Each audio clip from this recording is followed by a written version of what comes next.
Hello everyone. The book Grime was produced for a group show that I was invited to be part of by a group of friends in Bangalore. I think I was the only photographer who was part of the 18 people who were part of the show. There were animators, illustrators, painters, sculptors, and various other interesting practitioners. It was a great learning experience for me. So, something about the book, I'd say Grimes is all handmade. It was bound in my house, printed in my house, in my small studio. Uh, it has a particular kind of binding with various kinds of fibers and found fabric. It has two reflective silver covers, front and back. It has three different kinds of papers: blue one, a red one, and a yellow one. Initial concept for the show was based on Junichiro Tanisaki's essay called In Praise of Shadows, which he wrote, I think, pre World War or something like that, where he's challenging Western aesthetics, comparing it to Oriental aesthetics, using sort of everyday things that were around him at that particular point in time. I mean, we were all asked to read the text together and respond to it in some sense. Mhm. So for me, a lot of things had been brewing in my mind for a while in terms of my relationship with photography, the photographic archive, the book sequences, photographic time, sculpture, things like these were already there in my mind. And the curators of the show basically allowed me to do whatever I wanted before the show opened. Basically, it was a period of 3 months or 3.5 months, I'd say. So I started the book when the show was decided, when we met and then spoke for the first time and things took off. So I told myself to finish this in 3.5 months. I mean, so there was a deadline.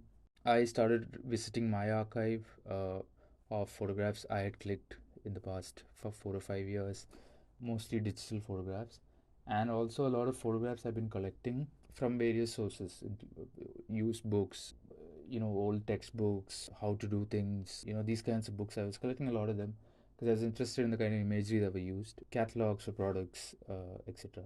So I had a lot of images with me. So my idea was to club them together, and also text was important. So initially I'd started a Google document, which I thought I'll just like write down all my thoughts during this period of making. And so a lot of things were happening simultaneously. I was constantly reading this text over and over again, trying to find things to photograph, trying to get inspired by his ideas. I was also collecting pictures, going through my archive, looking for material. So it's a sort of coming together of all of these factors is what the book is. The book was called Grime much later, based on the idea, the patina that Tanisaki talks about, how people from this part of the world, they're sort of attracted to things or have an affinity towards things that have a surface, have a certain patina, grows old with time, that kind of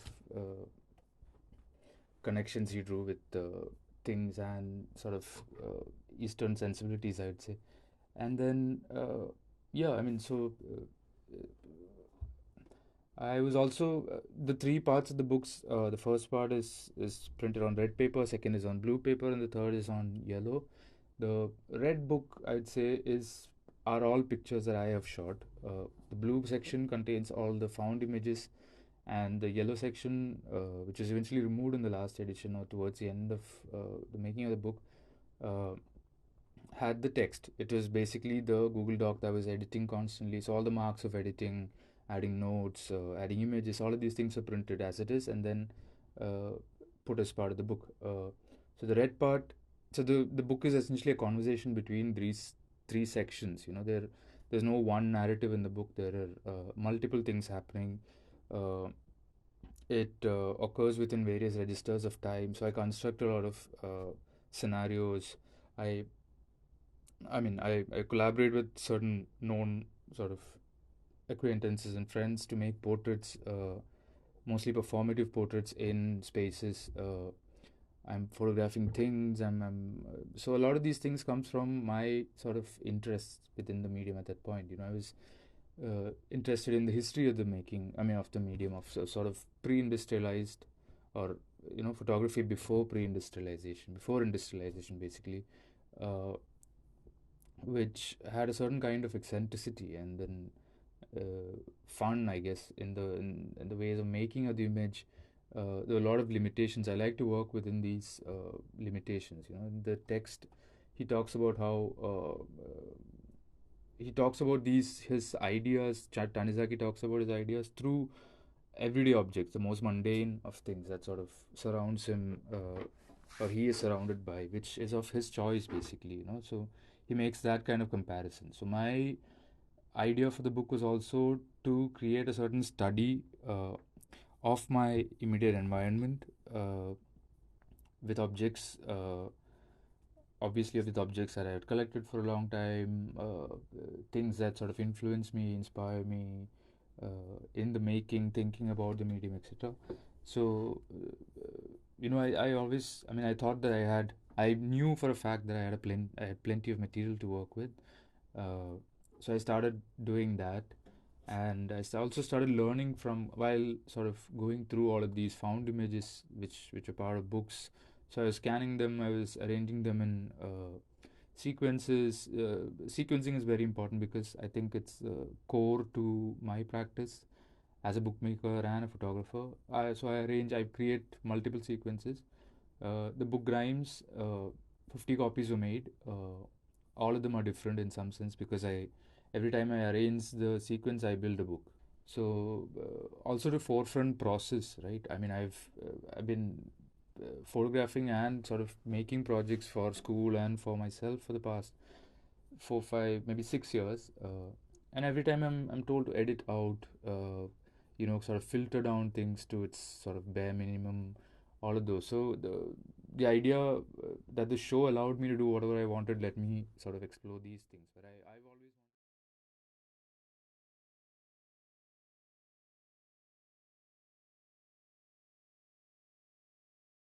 So how much would you say that literature and photography or making of a thought is Mm. is kind of come from this idea of literature in your life?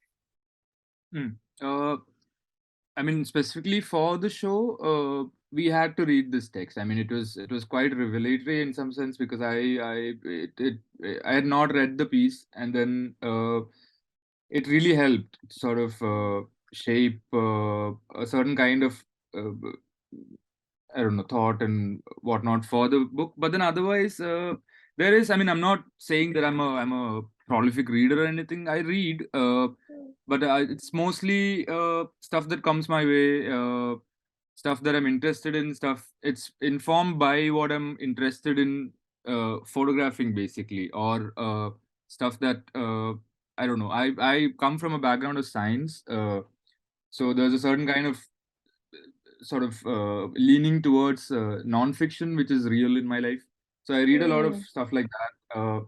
But more than cinema, I think it's a more than literature. I think it's cinema and music that's been sort of inspiring in some sense to Hmm. create a thought or to generate, and also a lot of life experiences. I think, and then people around me who inspire me a lot to make. Hmm. So it's a mixture of all of that. There is definitely a Hmm. lot of influence of literature, and in terms of showing, I was very interested in this cut up poetry by William Burroughs at some point, which I was Hmm. going through a lot of his poetry, and so there's a in the sections of the book there are places where I'm like finding like pieces of text in books which I'm tearing out and scanning and showing, where I'm erasing Right. out text and creating a new kind of, Hmm.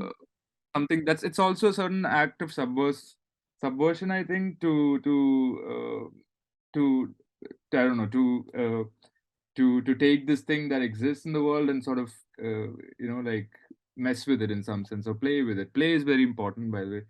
And then Right. so it was I mean, for the 50 books I made, all the books are different, right? I mean, every Hmm. copy. by hand, I'm editing out new things. I'm editing in new things. So it's a I mean the entire book is just an ode to process, I think. First photography Um, and then I think my process of making. And so yeah, so the it's a just that it's an ongoing process, and it just happened like that. And yeah, mm, so And yeah, it's very interesting that you mentioned process, because what I also um, noticed in the book is a lot of repetition. mm, It felt like so there's repeating imagery. There's also like a very deliberate placement of that repetition. mm, So like when you mention music, for example, mm, it feels like right, it feels like there's a note coming after a note coming after a note, right, and to cause like some sort of melody. So, and it also seems like that repetition uh is maybe, it also has a sense of routine in it. you know mm, there's this one page where you're talking about reading a photo book, if I'm not mistaken, or it's mm. I think it's reading a photo book. It's like Is it in there's the it's in the blue book. I'll just pull it out. Oh, sorry, it's in the red book. I'll just pull it out. It's like on the third page or something. oh, that's um okay, okay, that yeah. Right. That, Yeah, yeah, yeah. yeah, My everyday touch friendly half an hour book with photographs and text and how to right, handle. Smells right, like cheap paper, handle it at will, wherever, whenever. So it right, also feels like there is a sense of routine that you were going through while making this mm, book. So maybe, yeah, could you talk a little bit about that, and what made you yeah, want to respond to it in the form of a photo book, and in right, in also a form of like a quick book, mm, a book that one can kind of keep going back to very mm, quickly, and then at maybe at every single juncture there is a new thought that emerges, maybe that mm, doesn't even align with your own. But mm. yeah, what was that process like for you? I mean, I'm glad that as a viewer you felt that. I mean, that is, I think, my first kind of thought while making this. I mean, all my projects sort of end up in books initially. That's what I'm going to start with. I think. So Mm-hmm. there's just a that's like a certain rule in the practice. I think. So I mean, some form of Mm, making exists. There's a certain kind of investment in printed matter. I'm driven towards in some sense. I don't know why. I mean, it's just there, you know. So mm, I mean, in terms of this repetition, let's talk about that first. I mean, uh, mm, it is it is real. It is something that I wanted to achieve in the book. I mean, a certain kind of so in terms of, let's say, historically, the medium of photography has also been. I mean, it's great at registering time and space. So mm, there's a real play within various registers of time. So there's mm. things growing, things being chopped down, things. Forming things, taking shape, people growing Right. up, all of this. The entire books have. There's a lot of these events happening. It's not defined, but it occurs. I Mm, mean, it's based on your visual memory. Sometimes you might, on the first view, you might only pick out one or two, but eventually, when you keep viewing it, you'll figure out that there's a lot more of this happening. Uh, right. yeah. In terms of the routine thing, the first spread that I mean, it was not part of the initial book. So I had a Mm-hmm. conversation with a friend who actually told me to, like, why don't you just like send I mean, put up a piece or a spread that sort of directs the viewer on how to handle the book, And I didn't know how to tell somebody how to handle the book, or I don't want to in some Mhm. sense. It was a kind of, I mean, it's an attempt at some kind of humor, I think, where I'm trying to say that you can do whatever with the book, but here is Right. how you can maybe, like, you can use it as an object, you can burn it at the end, you can Mm, sleep on it, you can sit on it, you can stand on it, you can do whatever you want. So mm. yeah, that's the that's the first spread. I mean, it came That, out eventually. This was also based on so the first 25 copies of the book didn't have that spread, and the uh-huh. next whatever it had this kind of, like, it was also evolved a certain kind of, so I my body was not there initially, There were just blank Right. spaces with some other photographs, and then eventually I put myself in the pictures. Things like that happens here. So that's the Mm. that's the thing. And so this one, I'm guessing this is a dummy of Mm. the blue book. Yeah. Oh, wow. Okay, you have that. Yeah, I You have. have it. Hmm. I have a bunch of your dummies actually that Okay. Jojo sent across. But Yeah. so yeah, I wanted to ask you, um, in a book like this, which there is a lot of um, it even the final photo book feels like a very zine like quality, you know, Mm. and this maybe would be defined as a zine. But how do you, or where do you kind of draw the line or draw the distinction rather between a photo book and a zine? And Mm. also, how do you decide then that this maybe is not the correct form for the book, and then you wanted to make it larger with the silver paper and Mm. divide it into three parts? So yeah, Mm. just wanted to understand, the process of from dummy to final, and where the lines merge between the Okay. two. Yeah. I mean, I would just call the book a dummy. I mean, the book Grimes would. I mean, there's no final book here. The idea of the book is to stay as a dummy. It's a glorious Mm, dummy. I'd say call it for fun's sake. I mean, this small copy was made for. I mean, it was made much later for the indie comic festival that happened at Bangalore at some point. So they wanted smaller books. So I made just the blue book. I mean, they're ah, not dummies. This is how the form is. So okay.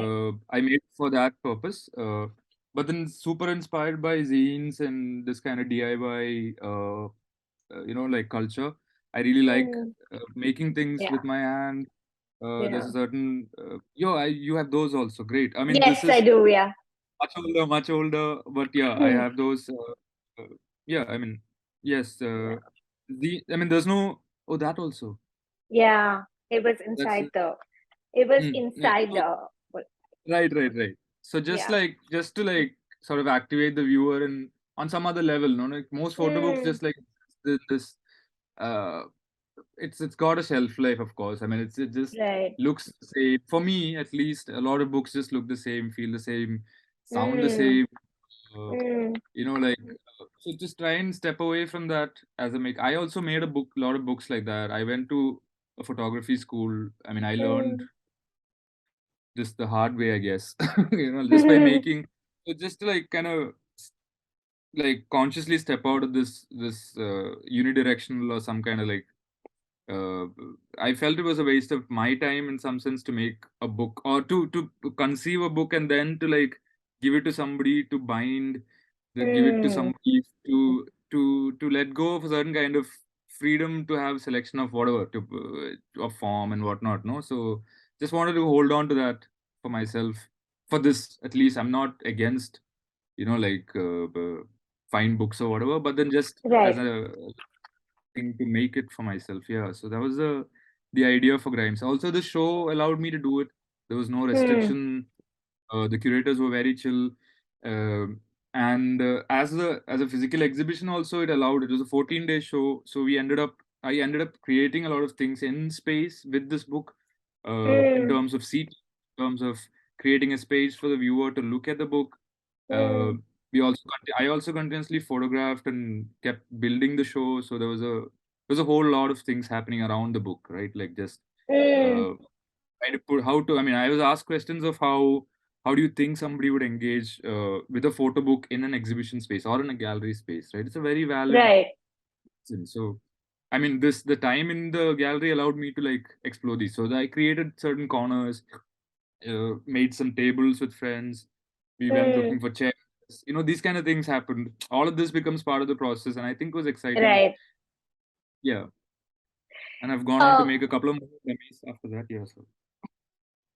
yeah, I find it so interesting because I find it so since I'm a photographer as well, and I see the world and all of us see the world so differently, right? And I think that's the beauty of the medium, and just in general being an artist. And I find it, while I was going through the book, I find it so hard to photograph the mundane, um, almost because I don't see it, right? Like I'm just seeing it as, okay, these are a bunch of like clothes, say, on a desk.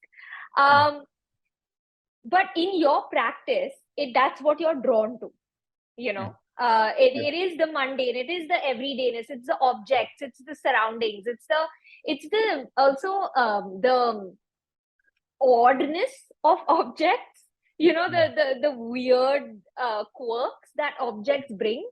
So I just how do you notice that, and is it something that you've always veered towards? Is it a way of seeing that you've always kind of had? No, it is something that has sort of evolved over the years. I mean, initially I was whatever drawn to like the normal sort of photojournalistic practice where you go and try to find out something, come back with Hmm. these types. I mean, that is the initial kind of impetus. But then eventually, as I mean, I also, because I was in a school studying photography, there was a lot of resources in terms of books and like Hmm. meeting people who are teaching you new things, and you learn a lot of things. So a lot of uh, photographers that really excited me or inspired me were people who were looking at the mundane or the everyday, which was celebrated in their books, right? So people like Right. William Eggleston, Will Friedlander, or I mean, heroes really. I mean, I still can't get enough of their books to look at. So that kind Hmm. of photography really excites me, and I mean, it's also tuning of the eye, I think. I mean, I'm really Right. drawn to certain uh, I mean, I'm interested in sculpture in some sense, which is also a very sort of new kind of direction I'm going into. So I Mm-hmm. look at objects very carefully, and also these objects. I mean, let's say those clothes stacked on a seat or whatever. I mean, these are Yeah. also, how do I mean, I have, while making the book, like I told you, it's a series of small and large sequences basically. So I'm Right. thinking of what would fit within a sequence. As I mean, it could be about an experience I had with a group of people or a certain person. So how would Hmm. I not directly kind of represent it, but let's say, in at least for me, it makes sense to show a set of clothes on. It for me means something, right? It could mean anything for Right. anybody. Correct. So I get these, I mean, I consciously try to step away from the first, let's say, five thoughts I have about a certain image, and I go for the sixth one, right? I don't go for the first, which is the Hmm. most obvious kind of representation of that thought or a feeling or whatever. And I try to push it to, like, how can I push it to another level, or to try and bring out another, uh, make it more universal in some sense. I don't know, you know. Right. Right. Yeah, Right. yeah, Right. that's the. Yeah. And I think that's also the difference in approach when you are making images versus when you are rather when you are making images to just make images, versus when you are making images for a book. You know, I Right. think the idea of sequencing comes across very strongly within your work, you know, Mhm. as well, which is also kind of ironic um because to someone who was just looking at it in 3 seconds, Mm. it would feel like um it's everything that you are seeing is in the book, you know, but Yeah. actually it's something that is very thought out in terms of you must be seeing 100 things but there are 50 things in the book, you know. So Right. yeah, I guess the idea of edit and sequencing plays a large role in that. So Yes. Yes. yeah. And oh, I also noticed, and I don't know if this is something that's conscious or not, but what I did also notice, apart from objects that are like statues and, you know, like almost lifelike but not really living objects that are within the book, another thing that stood out to me was hair. I felt like there was like a Yeah. yeah, a lot of like textured hair in the book. And Okay. I think that hair also gives that the odd sense of the passage of time. you know. Mm. So yeah, is that something you noticed at all? No, but then I'm glad I am I'm more than happy to sort of listen to this. But then no, it's not conscious decision to like showcase. But there's a certain investment in texture, and while making pictures, I make sure that to get away from a certain flatness, like to bring in more. Hmm. There's a lot of crumbled surfaces. There's a lot of